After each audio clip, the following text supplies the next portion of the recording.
تماشاوان این هجای وار باش هفته بدم استودین روداوی لهولیر ایرو نه ماها یکی داوی هفته پنج شنبه دل بخوین دارم بولتنه کن چنج وارا پیش کشتکم دست پیک سلامچه فرماندار گشتی حسد مظلوم عبدی راگهاند که او پشتگیریا ریوبریا نو یا سوریه دکن جبوکو آرامی لوی ولاتی سرور به و اول دجی پرچکرنا سورینه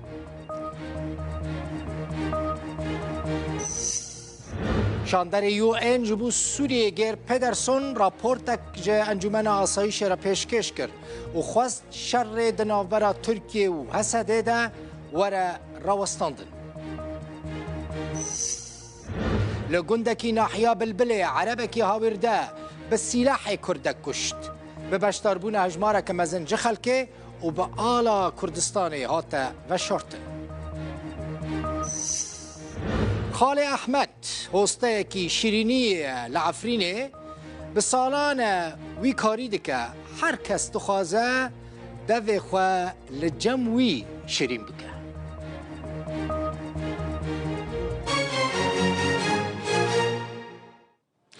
هزن سوریا دموکراتیک حسده ده داخویانیه که در راگهاند که هزن وان ایرشی چکدارین اپوزیسیونا سوریه کرنه و اول سر بنداوا تشرین شکاندنه حسده گوت وان ده شر دجی چکداران ده لنیزی بنداوا تشرینه که جه کی گلکی استراتژیکه چکدار دخوازم دست خواه بینن ل شروان حسده ویا پگه ناهیلن چکدار نیزی وی بندافه ببن هر وحال باشور روجلات من بجیجی حسده گوت وان 63 چکدار کشتنه 37 جی بریندار کرنه هر وحال اشکره کر که هیزن وان تانکک 5 اتومبیلین سربازی و 3 زری پوش شاندر تایبت دیه نتوین یک بویجبو سوری گیر پدرسن بحثا حسده و یپگه و شر دناور وانو ترکیه و چکدارین اپوزیسیون سوریه دکر و گوت دوی ادی شر چه نبه شر که هایجی ورا راوستاندن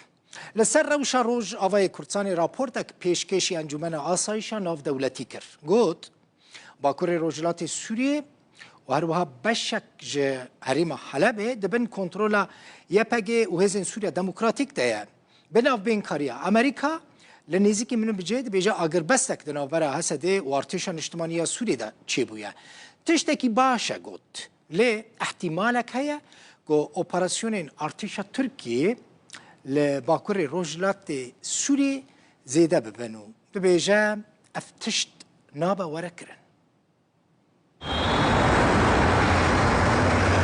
شانده تایبت یه نتوین یک بویج بو سوریه هشیاری دا انجمن آسایشی درباره احتمال اپراسیون ترکیه لهمبر روجاوی کردستانه.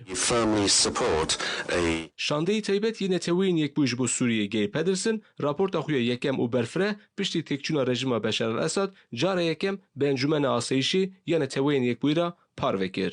شانده تایبت در راپورت خدا آماجه به وی اکی کر او دبینین کوریا دیالوگی دنابر حسدی و حکومت دمکی و بیه.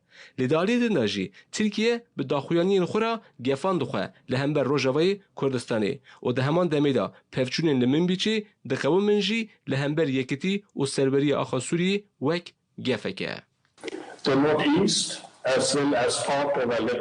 باکور روجلات سوریه و هر وها بشک جباجار حلبه دبن کنترولا حسده و یپگه دنه لهمبری آگربستکه به ناوبینکاریا امریکا لنزیکی من بجه دمها دوازدان ده راپور نشان دادن که پفچون و پفگوهرتنا توپان دناوبر حسده و هیزن ارتشان اجتماعی سوریه ده به تایبتی هنه ترکیه بداخیانیه که دیار دکه که اگر که اشکره هیا که اپراسیون ارتشا ترکیه باکور روجلات زیده ببن ده همان دمه ده کانال دیالوگی دناوبرا رایدار دمکی و حسده ده هاتنه وکرن که هفته آبوری لشامه جویان داخیانی انگشتی نخشره اپوزیسیونان پیشنیار دکن لهیم پرسپکتیوا لهفهاتنان نزیک نینن.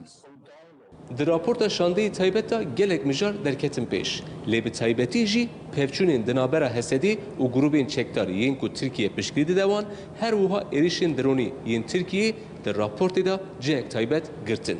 مجی وکتورا مدیه یا رو داوی او راپورت و پفچونین داوی ji berdef keseke tedî giştî yê neteweyên yekbûyî pirsî gelo ew çaba dinirxînin. Brezgey Pedersen got ku Tirkiye daxuyaniyek daye û îhtimaleke eşkereyê ku operasyonên leşkeriyên Tirkiyeyê li Rojavayê Kurdistanê wê zêdetir bibin. Hûn vê hişyariyê çawa şîrove dikin? In the northeast. Any comment on that?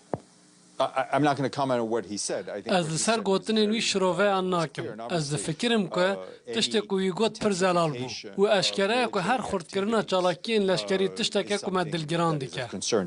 And given effect, Îro êrişeke dronê ya Tirkiyê li bendava Tişrînê 6 sivîl kuşt û hûn vê bûyerê çawa şîrove dikin. any comment about that? Well, I mean, I would refer you back. Belê ez dibêjim ez ê we vegerînim bersiva xwe ya yekem. Di her tundbûna pevçûnan de dema ku sivîl dibin qurbanî em dilgiran dibin. Di daviya raporta xwe de şandeyê taybet got ku ew amadeyê ku bi rayedarên demkîra kar bike û ew berdewamê bang dike û piştgirî dide pêştebirina hemû kanalên diyalogê û daxwazê ji hemû aliyan dike ku rêyên neleşkerî bikarbînin. Her wiha ji bo pêşeroja Sûriyê biryara yuyan a 2254 were bikar anîn. Veguhestineke bêbawer, berfireh, şeffaf û ne mezhebî pêk were. Divê hikûmeta demkî bêbawer bibe. Kanûna bingehên yan were çêkirin û piştre jî hilbijartinek bi azadî û edaletê. Sinan Tunçdemîr, Rûdaw, Neteweyên Yekbûyî, New York. Of conflict.